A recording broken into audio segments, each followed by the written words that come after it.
بسم اللہ الرحمن الرحیم۔ السلام علیکم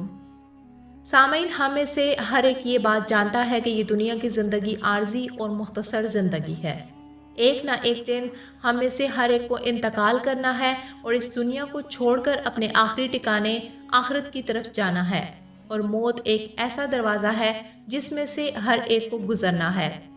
اللہ تبارک و تعالیٰ قرآن پاک میں ارشاد فرماتا ہے، کلو نفس ذائقۃ الموت، کہ ہر جاندار نے موت کا ذائقہ چکھنا ہے۔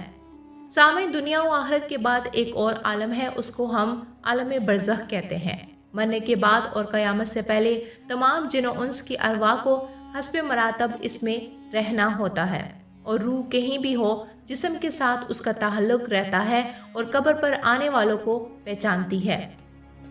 اور یہ کہنا کہ فلاں کی روح فلاں کے اندر چلی گئی یا اس نے دوبارہ جنم لیا، یہ عقیدہ قرآن و سنت کے خلاف ہے۔ حدیث شریف میں آتا ہے کہ جب مسلمان مرتا ہے تو اس کی راہ کھول دی جاتی ہے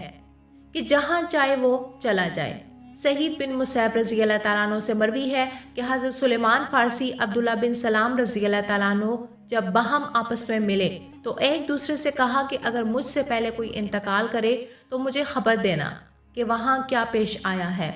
کہا کہ کیا زندہ اور مردہ بھی ملتے ہیں؟ تو فرمایا ہاں، مسلمان کی روح جنت میں ہوتی ہے، جہاں چاہے چلی جائے۔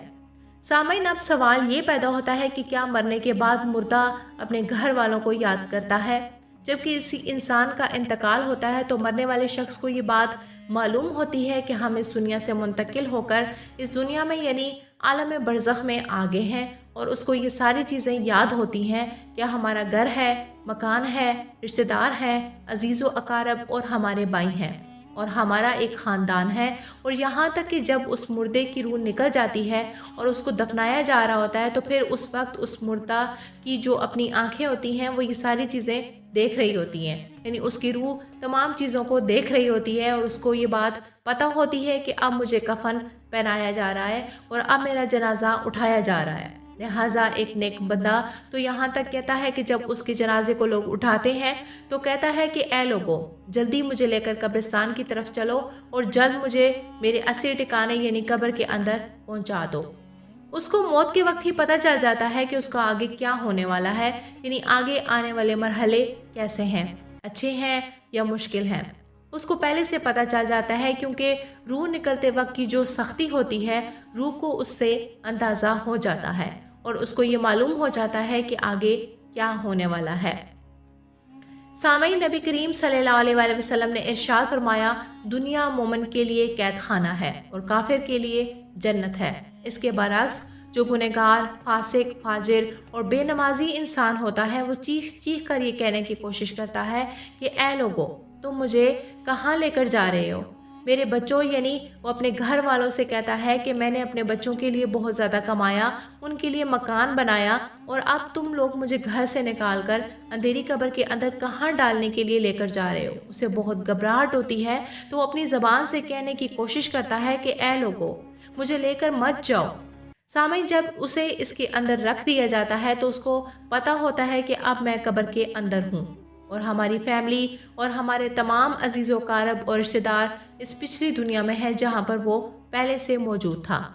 اسی وجہ سے روایات میں آتا ہے کہ جب کوئی انسان اپنے کسی مردے کی قبر پر جاتا ہے تو وہ مردہ قبر پر آنے والے کو پہچانتا بھی ہے۔ اگر باپ قبر کے اندر ہے تو پہچان لیتا ہے کہ میری قبر پر آیا ہوا یہ میرا بیٹا ہے، ہمارا بھائی ہے، ہمارا رشتہ دار ہے۔ جس طرح کہ حضرت ابو ہریرہ رضی اللہ تعالیٰ عنہ سے مروی ہے کہ نبی کریم صلی اللہ علیہ وآلہ وسلم نے ارشاد فرمایا، تم میں سے جب کوئی شخص اپنے بھائی کی قبر پر یا پھر اس شخص کی قبر کے پاس سے گزرتا ہے جس کو دنیا کے اندر جانتا تھا اور وہ اس کو سلام کہتا ہے تو وہ اس کا سلام بھی سنتا ہے اور اس کے سلام کا جواب بھی دیتا ہے، اور وہ قبر پر آنے والوں کو پہچانتا بھی ہے۔ اور اگر قبر پر کوئی عزیز رشتہ دار جاتا ہے تو قبر والوں کو بہت زیادہ خوشی ہوتی ہے، لیکن اگر مردہ گنہگار ہوتا ہے اور اپنے گناہوں کی وجہ سے عذاب میں ہوتا ہے تو قبر پر آنے والوں کو پہچان کر بھی اس کی طرف کوئی توجہ نہیں دیتا، کیونکہ وہ قبر کے اندر عذاب سے دوچار ہو رہا ہوتا ہے، اس وجہ سے اس کا قبر پر آنے والوں کی طرف دھیان نہیں ہوتا۔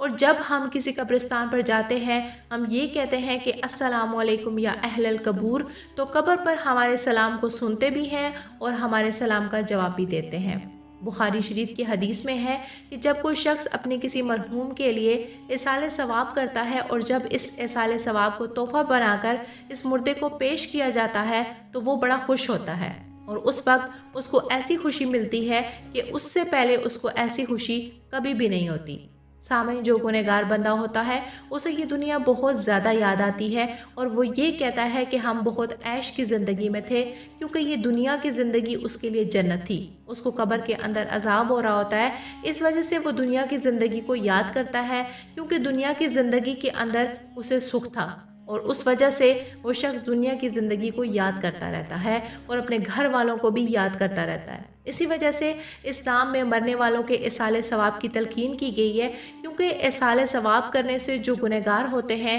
ان کے گناہوں کی بخشش ہوتی ہے اور جو نیکوکار ہوتے ہیں ان کے درجات بلند ہوتے ہیں۔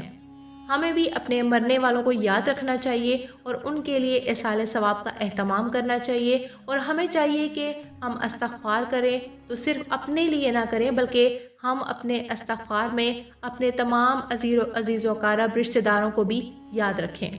سامعین، جو نیک بندہ ہوتا ہے تو دنیا کی زندگی کو یاد نہیں رکھتا، کیونکہ دنیا کی زندگی اس کے لیے قید خانہ تھی، اور اس کے لیے قبر کی زندگی یعنی عالم برزخ کی زندگی جنت ہوتی ہے، کیونکہ اس کے لیے قبر میں جنت کا بچھونا بچھا دیا جاتا ہے اور اس کو جنت کا لباس پہنایا جاتا ہے، اور اس کی قبر جنت کے باغوں میں سے ایک باغ بن جاتی ہے، اور اس کی قبر میں جنت کی کھڑکی کھول دی جاتی ہے، جس سے جنت کی خوشبو قبر کے اندر اس کو محسوس ہوتی ہے، اور نیک بندہ بہت سکون میں ہوتا ہے اور اپنے گھر والوں کی کسی قسم کی کوئی ٹینشن اور فکر اور پریشانی نہیں ہوتی، کیونکہ اب وہ اپنی اس زندگی میں خوش ہوتا ہے جس کے اندر اس کو راحت اور سکون ہوتا ہے، اور جس کے اندر اس کو ہمیشہ ہمیشہ رہنا ہوتا ہے، اور وہ اسی میں خوش ہوتا ہے، کیونکہ وہاں پر اس کو کسی قسم کا کوئی دکھ اور پریشانی اور تکلیف نہیں ہوتی۔ سامعین، جو اصل چیز ہے وہ عمل ہے، جس طرح کے علامہ اقبال رحمۃ اللہ علیہ فرماتے ہیں، عمل سے بنتی ہے زندگی، جنت بھی اور جہنم بھی، یہ خاکی اپنی فطرت میں نہ نوری ہے نہ ناری۔ اگر انسان کے اعمال اچھے ہیں اس کے لیے موت سے اچھی کوئی اور چیز نہیں، اگر انسان کے عمل خراب ہیں تو اس کے لیے موت سے بری کوئی چیز نہیں۔ اللہ تبارک و تعالیٰ قرآن پاک میں ارشاد فرماتے ہیں،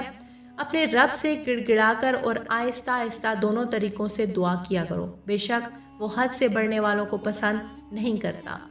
سامعین، نماز جنازہ کے حوالے سے نبی کریم صلی اللہ علیہ وآلہ وسلم کا ارشاد ہے، جب کسی میت کی نماز جنازہ 40 مسلمان پڑھے تو اللہ تبارک و تعالیٰ کے ساتھ کسی کو شریک نہیں ٹھہراتے، تو اللہ تبارک و تعالیٰ اس میت کے حق میں ان کی سفارش کو ضرور قبول فرماتا ہے۔ حضرت عثمان بن عفان رضی اللہ تعالیٰ عنہ سے روایت ہے، وہ کہتے ہیں کہ جب رسول اللہ صلی اللہ علیہ وآلہ وسلم میت کی تدفین سے فارغ ہوتے تو قبر پر کھڑے ہو کر فرماتے، اپنے بھائی کے لیے مغفرت کی دعا طلب کرو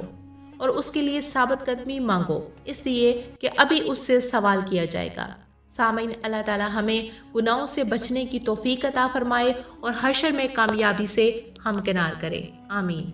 سامعین، امید ہے کہ آپ کو ہماری اسلامک ویڈیوز پسند آ رہی ہوں گی۔ اگر آپ کو ہماری ویڈیوز پسند آ رہی ہیں تو ہماری حوصلہ افزائی کے لیے اپنی رائے کا اظہار کیجیے، اور اگر آپ نے ابھی تک ہمارے چینل کو سبسکرائب نہیں کیا تو آپ سے گزارش ہے کہ چینل کو سبسکرائب کریں اور بیل آئیکن کو پریس کریں تاکہ آپ کو ہماری آنے والی ویڈیوز کا نوٹیفیکیشن ملتا رہے۔